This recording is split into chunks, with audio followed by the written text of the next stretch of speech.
Assalamualaikum warahmatullahi wabarakatuh. Perkenalkan, nama saya Betri Amalia, jurusan dari Pendidikan Guru Anak Usia Dini. NIM saya 877554 148. Baiklah, di sini saya akan menjawab pertanyaan dan menjabarkan dan mempresentasikan. Di mana yaitu filsafat ilmu mengawasi dan memperkuat eksistensi ilmu pendidikan melalui 3 pilar, yaitu yang pertama ontologi hakikat ilmu pendidikan, mengawasi, mempertanyakan dan mendefinisikan secara kritis apa esensi dari objek pendidikan. Ini mencegah pendidikan direduksi menjadi sekedar proses mekanisme atau indoktrinasi. Memperkuat, memastikan bahwa ilmu pendidikan memiliki objek kajian yang jelas dan mandiri, yakni hakikat manusia, potensi peserta didik, dan interaksi belajar mengajar. Yang kedua, epistemologi atau proses keilmiahan, mengawasi, menguji validitas dan reliabilitas teori-teori pendidikan melalui metode ilmiah yang ketat, misalnya membuktikan apakah suatu model pembelajaran benar-benar efektif berdasarkan metodologi penelitian yang sahih. Yang kedua, memperkuat atau mendorong pengembangan pendidikan berbasis bukti, sehingga teori yang diajarkan kepada pendidik bersifat objektif, sistematis, dan dapat dipertanggungjawabkan. Yang ketiga, aksiologi. Aksiologi adalah nilai dan manfaat, di mana menjadi pengendali moral agar ilmu pendidikan dan penerapannya di lapangan tidak disalahgunakan untuk destruktif, melainkan berorientasi pada kemanusiaan. Menetapkan tujuan akhir pendidikan, yakni pembentukan karakter moral dan nilai-nilai etis peserta didik agar ilmu pengetahuan yang didapat memberikan kebermanfaatan bagi masyarakat. Pendidikan yang bermakna dan bernilai mendorong lahirnya ilmuwan dan pemikir yang kritis, reflektif, dan beretika. Hal ini memperkuat filsafat ilmu dengan mencegah perkembangan ilmu pengetahuan dari sekedar pengusaha teknis serta mengarahkan pada pencarian kebenaran yang hakiki, kesejahteraan sosial, dan kearifan moral kemanusiaan. Berikut adalah penjabaran bagaimana proses tersebut memperkuat fondasi filsafat ilmu. Yang pertama, landasan ontologis. Pertanyaan dasarnya, apa yang sebenarnya sedang dipelajari dan dicari tahu?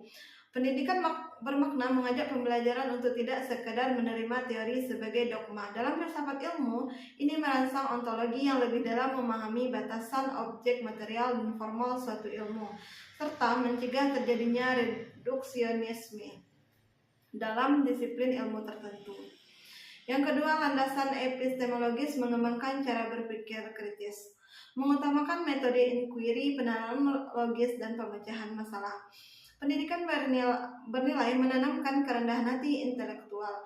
Ini memperkuat cabang epistemologi filsafat ilmu karena ilmuwan dan peserta didik dilatih untuk terus menguji validitas, mengenali bias, dan menghargai falsifiabilitas dari sebuah teori, sebagaimana prinsip dasar metodologi sains. Landasan aksiologi menjaga etika dan tanggung jawab moral. Pengetahuan bukan untuk kekuasaan semata, melainkan kemaslahatan. Aspek aksiologis dalam filsafat ilmu adalah penentu arah pemanfaatan teknologi dan ilmu pengetahuan. Pendidikan yang syarat nilai memastikan bahwa inovasi ilmiah seperti kecerdasan buatan, bioteknologi diiringi dengan tanggung jawab etis, keberlanjutan lingkungan, dan penghormatan terhadap martabat manusia. Melahirkan sikap ilmiah. Pendidikan yang memanusiakan manusia menumbuhkan karakter seperti objektivitas, keterbukaan pikiran, rasa ingin tahu yang tinggi, dan keberanian intelektual. Filsafat ilmu disebut dengan filoanalisis karena menyediakan 3 pilar krusial: ontologi, epistemologi, aksiologi, yang mengupas pendidikan dari akarnya. Pendekatan ini membongkar hakikat terdalam materi ajar, mengevaluasi metode penyampaian yang valid, hingga mengukur dampak moral dan kegunaan bagi masyarakat. Contoh konkret penerapan dalam kebijakan kurikulum dan proses pembelajaran meliputi aspek-aspek. Yang pertama, dalam kebijakan kurikulum merdeka, filsafat pragmatisme dan progresisme memandang ilmu pengetahuan selalu berkembang dan berpusat pada pengalaman siswa. Hal ini diterapkan melalui fleksibilitas kurikulum, di mana sekolah memiliki otonomi menyusun materi yang relevan dengan konteks lokal dan siswa didorong untuk belajar memecahkan masalah yang nyata. Yang kedua, dalam proses pembelajaran, dari sudut pandang epistemologi, pengetahuan bukanlah doktrin yang dihafal, melainkan sesuatu yang dibangun melalui proses penyidikan. Guru menerapkannya dengan tidak memberitahu jawaban akhir, melainkan memandu siswa menemukan konsep sendiri melalui observasi, eksperimen, dan analisis data. Terima kasih.